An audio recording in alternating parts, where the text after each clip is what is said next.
Donc on remercie aussi toutes les populations ici réunies.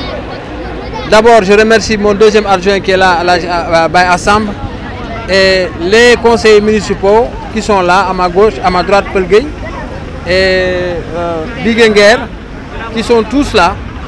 Donc aujourd'hui, nous sommes réunis ici aujourd'hui pour quand même encore une fois déterminer encore notre démarche par rapport aux propositions vraiment aux propositions de correction qui se passent aujourd'hui dans l'ex-communauté rurale de Sangalkam. D'abord, moi je suis le premier adjoint au maire de la commune de Bambilor. Donc en ma qualité d'être le premier responsable qui a introduit le parti de Macky Sall ici en 2008, j'ai cheminé avec le parti jusqu'aux élections de 2012. Et en 2012, j'ai rencontré la personne de Omar Gueye, qui est devenu ministre de la République. Et à cette époque, je pense qu'il y avait beaucoup de difficultés pour que le parti vraiment soit mis en orbite. Alors donc, au deuxième tour, nous avons eu la chance de nous connaître. Et maintenant, quand le président a gagné les élections, nous avons eu la chance aujourd'hui que Omar Gueye gagne carrément les rangs de l'APR. Donc, ce qui nous a un peu facilité le travail qu'on devait faire dans la zone. Ouais. Parce qu'à cette époque, c'était sa base.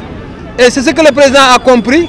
Et lors du décès de Malick Ba, quand le président est venu à Sangalkam, j'étais avec lui ce jour-là. Il a déterminé devant tout le monde que le jour où je prendrai le pouvoir, je rendrai à Omar Gueye ce que le PDS lui a retiré.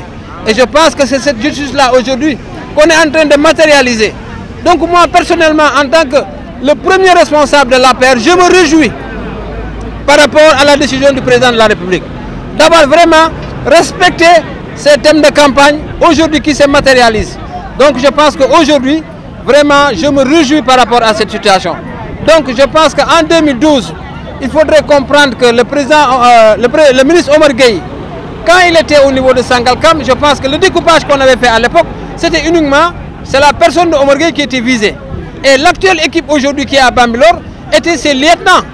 Donc je pense que eux tous, ils avaient subi le même sort. Comment vous pouvez comprendre Bambilor qui s'était retrouvé avec 1 km au moment où Bambilor s'est retrouvé avec 152 km? Donc je pense que cela a été vraiment une injustice. Et c'est cette injustice-là que le président est en train de réparer. Aujourd'hui, ou jusqu'à présent, par rapport aux propositions que l'ANAT a fait, je pense que Bambilor se retrouve aujourd'hui avec 72 km au moment où Sangalkam se retrouve avec 52 km. Donc je pense que vraiment il y a eu un équilibre. Donc je pense qu'aujourd'hui, vraiment, justice a été faite. Donc nous, au niveau de l'APR, en tant que des responsables, nous adhérons à la vision du président de la République. Il nous l'avait promis, il l'a fait. Donc moi, personnellement, j'interpelle le président de la République par rapport aux promesses qu'il avait faites et qu'il a respectées. Cela m'honore en tant que le premier responsable qui a introduit son parti dans la zone. Donc cela m'honore. Et au passage, nous remercions vraiment fraternellement le ministre Omar Gueye qui a quand même pu redynamiser le parti dans le département. Nous tous, nous savons, en 2012, là où on était et aujourd'hui, là où on est, le ministre Omar Gueye a pu vraiment dynamiser carrément le parti dans le département. Et ça, il faut le reconnaître. C'est pourquoi, moi, je lance un appel solennel au président de la République pour lui faire comprendre qu'aujourd'hui, Omar Gueye est en train d'incarner sa pensée. Omar Gueye est en train d'incarner ses propositions. Omar Gueye est en train de réussir sa politique au niveau local.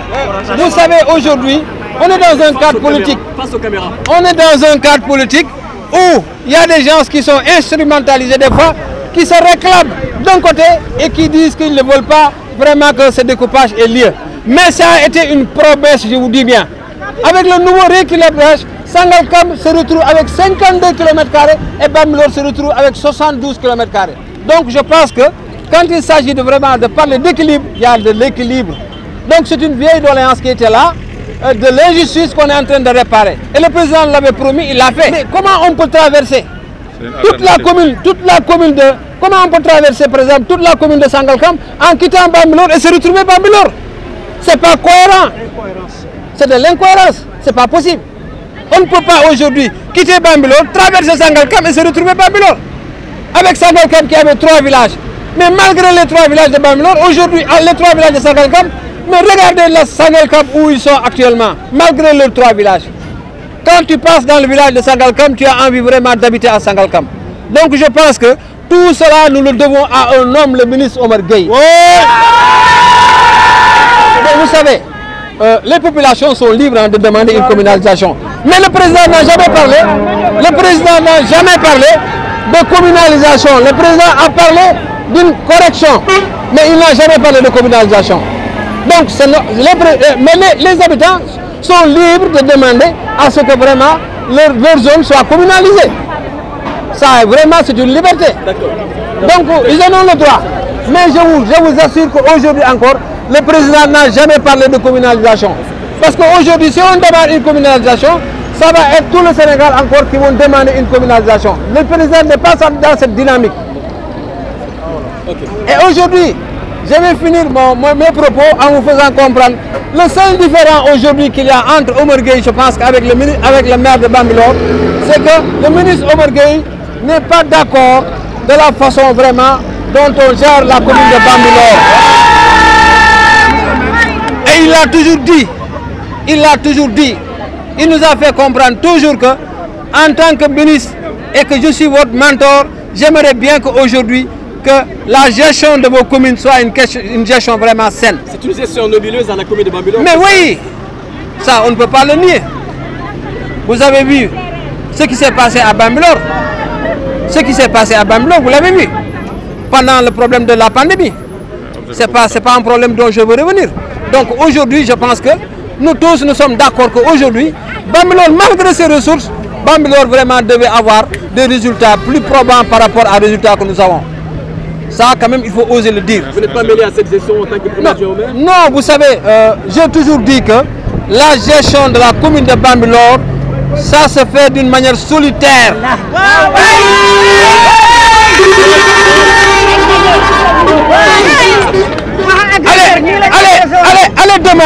Allez demander à l'état civil de Bambilor.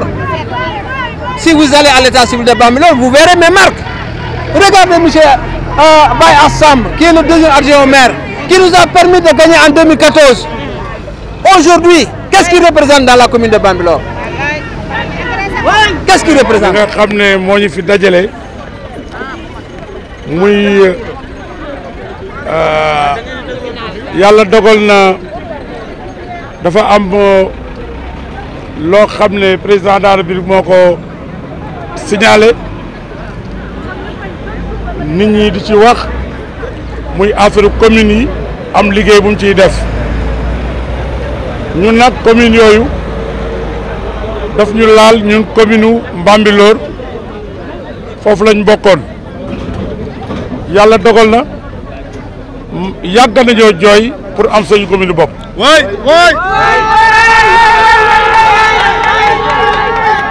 biñ ko dalee wax ak tey at yu bari la fii lañ ko doon waxee sama kër bi yàlla dogalee nag président ñëw andi li nga xam ne mooy defaraat commune yi ñun sañu gis-gis ci mbir mi mooy comme ñun sañu commune la ñu bëgg moo ñu gënal lu ñu mën a am muy 5 villages yi Kër Ndiaye Lo Kounoune Kadaro Sarr Cité enseignant Ngalab naka kon dañoo taxaw di jooy pour am suñu commune bu fekkee président dafa ñëw def loo xam ne lii moom la gis ne moo gën ah buñ ci mënul dara duñ del lu mën de xew du jëm Bambilor luñ mën de xew rek mooy ñun bu ñu amul sañu commune bopp Sangalkam moo ñu gën a ñu dem Bambilor.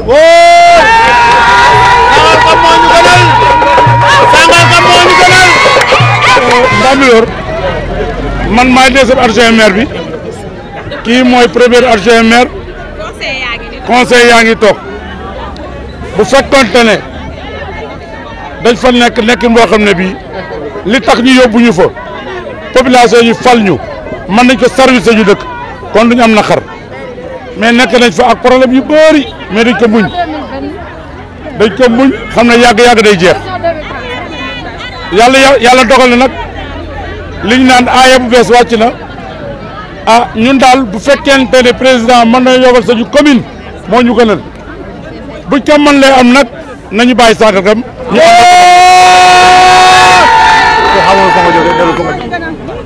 bu fekkee ñun xamuñu fa ñu jógee ah fa ñu jëm dañuy dellu fa ñu jóge woon parce que bu fekkee dañu ànd ak benn leader boo xam ne mooy maire bi xëy na déggoo bi war a am suñu diggante amuñu ko man li tax may wax loolu mooy Kër Ndiaye Lo gi APR bu fekkente ne ñoo toog tey Ndiagne Diop jiite maire bi grâce à Kër Ndiaye Lo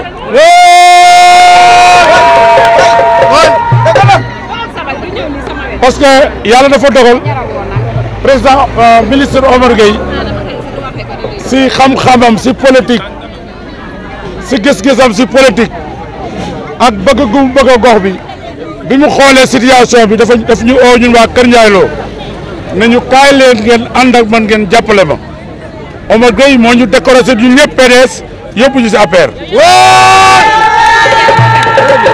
keroog bi ñu décoré yóbbu ñu si APR yàlla dogal élection yi jot mais commune Bambilor ngeen jëf fépp dañ ko fee gagné yàlla dogal mu des Kër Ndiaye Lo rek ak Kadaaru Sarr keroog bi ñu toogee ba minuit ba 11h si guddi ba résultat Kër Ndiaye Lo wàcc ñu am fi ñun 800 voix ñi ñu doon contre am fi 80 voix loolu moo tax Ndiagne Diop toogaat si commune bi moo tax Ndiagne Diop falu bi mu faloo tamit fayul ñaar bi xoromam parce que tax fayul ñaar bi xoromam barke démb bi ñuy wootee conseiller dañ bi ñu joxe sañu avis te loolu mooy 3e fois ñu agressé ma man maak samay waa kër waaw agressé ma boole maak ay nervi ñu karma su doon keneen lekkoon plainte naa ko bu yàgg mais jom naa ko plainte parce que sama rakk la su fekkee nit ki daf la fal te faale woo ko mu folli la ñun ñoo ko fal man si laa nekk 2e adjoint maire mais dara fayoo ma lu dul may ñëw ñu komplo xale yi ñu karma di ma agressé muy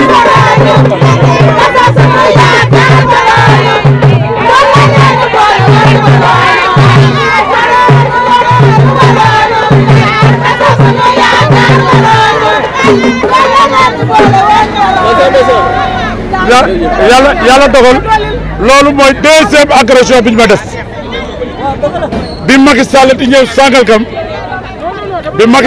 Sangalkam dañoo ànd ñu ñëpp bokk APR di dem waa kër Ndiagne Diop dogale sama oto toj ko door samay xale oto bés pul lii mooy 2e fois ñu def ko kon ñun ànd ak moom xëy na ak moom neexuñu ko mais ñu tam neexuñu bu jël neexoon loolu du am parce que ñun bi ñu dem Bambilor barke démb dañoo arrêté xale yëpp lu mu kenn dem pour bañ histoire mais dañoo kar agressé ma dóor ma yàq sama yaram yàq sama jigéen ma àndal pour ajot bël ngay fatiguel ñu lool ñaari fan jóguñu fi ñu tëdd kon nag ñu ngi ba tey dañoo feebar ñun ñëpp kon ñu ngi ñaan yàlla bu fekkente ne bii président mën nga ñoo joxaat sañu commune bopp moo ñu gënal bu fekkee mën ñoom sañu commune bopp bu ñu yóbbu Bambilor bàyyi ñu Sangalkam parce que Omar Gueye li may jeexale mooy dafa nekk suñu responsable bu mat responsable Omar Gueye dafa nekk suñu responsable bu mat responsable taxawaay bu mat sëkk faale yëpp di toppatoo population yi li mu war def mu ngi koy def. tey nag suñu jotaay bi li tax ñu ñëw fii daje ku ne xam na ne ñu ngi ci weeru koor mu nekk weer bu sell heure bii boo ko xoolee xam nga ni naaj na te metti na ci ku nekk koor waaye nag li ñu tax a jóg dafa nekk lu am solo li am solo nag te waral coow li mooy li ñuy njëkke mooy dañuy sant président Macky Sall bu baax di ko gërëm di rafetlu initiative bii mu jël ndax dama ne président Macky Sall ay promesse am la fas yéenee dëggal di ko def ndax lii waxoon nañu ni avant muy fallu ni bu falloo dina corriger li nga xamante ne moom moo fi nekk tey boo gisee suñu gannaaw kunun mi ngi fi cité enseignant mi ngi fi kunun ngalab mi ngi fi cité Sire mi ngi fi tey ñun ñëpp Nouvel Horizon Kër Daouda Sarr tey population bi ñoo génn pour xamal président Macky Sall bég nañu ci li nga xamante ni moom la ñu andil préparé nag correction bi muy lan mooy correction bi muy def correction bi mooy tey boo génnee Tëngéej boo wàccee pont bi yaa ngi ñëw Kër Daouda Sarr après yaa ngi dem Kounoune yaa ngi dem Cité yaa ngi traversé Kër Ndiaye Lo traversé Nouvel Horizon traversé Cité Dourou Bass top commune Sangalkam ñuy doog a dem commune Bambilor kon ñun dañuy daw ay kilomètres pour dem commune Bambilor dama ni bu fekkente ni dañuy commune pour nga jege sa askan la kon jaadu na dama ni ñi bokk quartier ñoom la ñuy boole quartier kër yi jëlloo ñooy bokk quartier waaye dëkk yi nga xam ne ñoo jëlloo moom la ñuy boole commune ñun jëlloo wu ñoog Bambilor jegante wu ñoog Bambilor ñun Sangalkam la ñu jege te ku xam Sangalkam démb xam Sangalkam tey kon xam na ni ministre Omar Gueye liggéey na liggéey bu mucc ayib ci Sangalkam ñun nag suñu dëkk bii luñ ci bëgg mooy développement lu fi amul woon ñu andi ko fi tey moo waral suñu jotaay bi ku ne xam na ni naaj na ñu ngi ci weeru koor metti na mais dañuy jaral ñu toog fii ci naaj ba président Macky Sall xam ni ñun li mu ñu bëggal ñoo ko gën a bëgg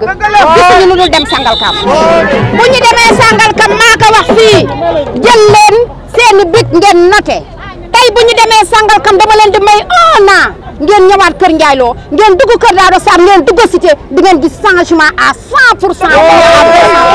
maanaam suñu dem Bambilor maanaam ñoo liggéey tey boo gisee falu Bambilor ñu mën a toog ca fauteuil barke demee bi ñuy agressé sama xol jeex na ndax ñun dem nañ ca commune ba ndax président Macky Sall nag depuis ñu ànd ak moom 2014 jusqu'à présent amul projet bu ñu président masa wax te ñun duñu valider projet bi dem nañu pour joxe suñu avis mais dañ ñoo agressé ba tey ji fi may wax ak yéen wéruma dama góorgóorlu nii rek taxaw pour mën a waxtaan ak yéen tey dem Bambilor ba ñu dem suñu gàllankoor la à 100% dégg naa ñuy wax ni ñoom 70% tey ci seen recette fii lay jógee waaw dama ni dëkk foofu ay dëkk boo fay jëlee 70% ci seen recette nga ko fay jëlee waaye war naa feeñ ci ñoom yaa xayti 70% yi jóge fii te mënta feeñ ci ñun kon monsieur le maire war nañoo wax ni Ndiagne Diop 70% yi muy jëlee fii fan la ko def tey ñi bëgg a commune ñoo leen gën a bëgg a commune dama ni bëgg bu santoon am ku xëy du liggéey day xëy tëdd sa kër bëgg moo santul am ñun suñu commune dañ ci yàgg dox pendant des années